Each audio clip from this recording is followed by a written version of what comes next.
Hello everyone and welcome to today's video where we're going to be covering ammo.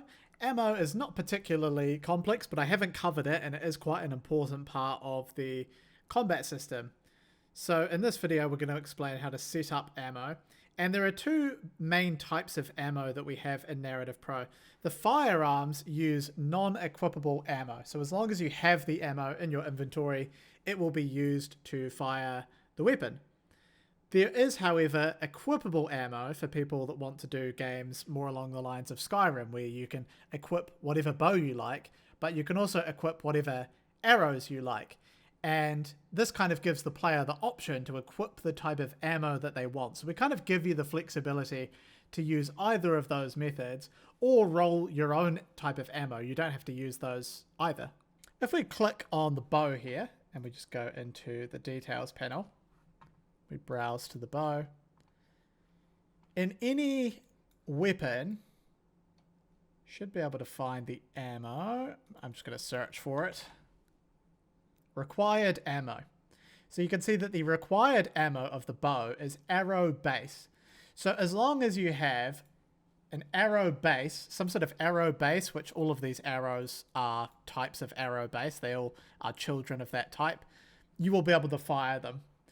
And if you look at these arrows, so if we look at arrow base, for example, you can see it's an equipable item. So this is a type of ammo, and it's using the equipable item. And you can see it goes in the mesh.ammo slot. So what it will look like in game is you'll be able to take these arrows, and you can see they've actually auto-equipped themselves to this ammo slot. I can unequip them. And yeah, you can drag these in and equip them to the ammo slot so they are equipable. If I was to run over to the firearm area, the firearms could use equipable ammo if you wanted, but in the sort of out-of-the-box state, they don't.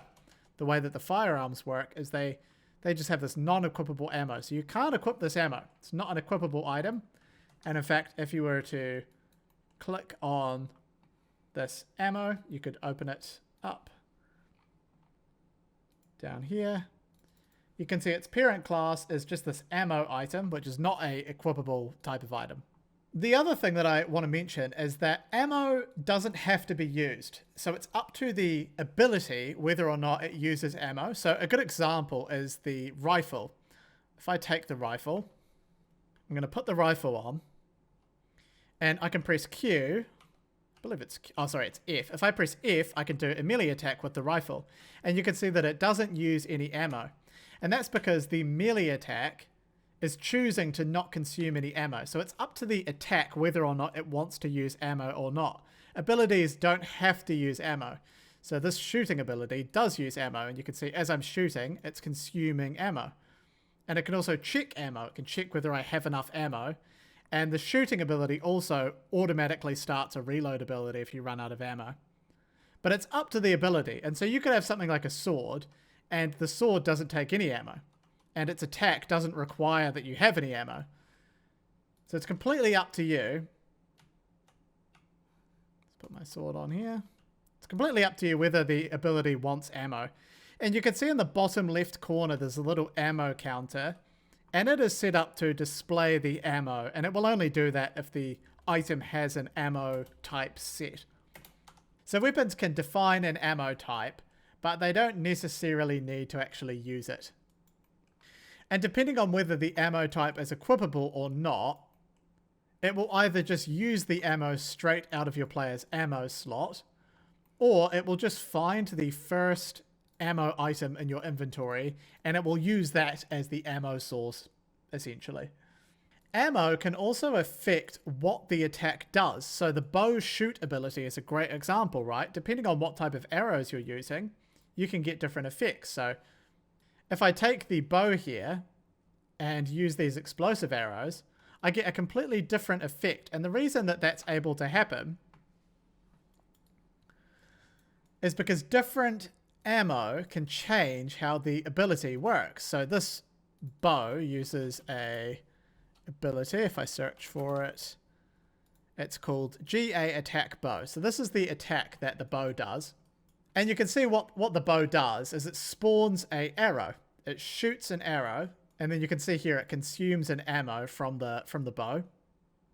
But you can see here the type of projectile it spawns is actually based on what type of ammo you're using, right? You can see we grab your ammo, we look for a fragment called ammo fragment, and we grab the projectile to shoot off of that. So essentially what that means is the ammo kind of defines how the attack works. You can also poison arrows. So we're applying a different spec, which is basically when the arrow hits someone, what type of effect are we applying to them? And you can see here, we apply a different effect based on what type of arrows you are using. So we actually support the idea of having poisons be applied to arrows.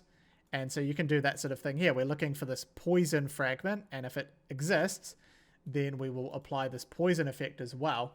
I'll just show you this as well because it is quite cool. I'm going to take a bow and a bunch of arrows, and I'm going to take one of these weapon poisons. And if I drag the poison onto the arrow, I have poisoned this arrow. So what I can do now is I can shoot a NPC like this dummy here. And you can see it's applying this poison effect, right? And the reason that the attack is doing this poison effect is because we're checking for that fragment on the ammo. So whatever you want can change the effect. You know, the ammo can change it. It can shoot a different projectile entirely, like with the explosive arrows.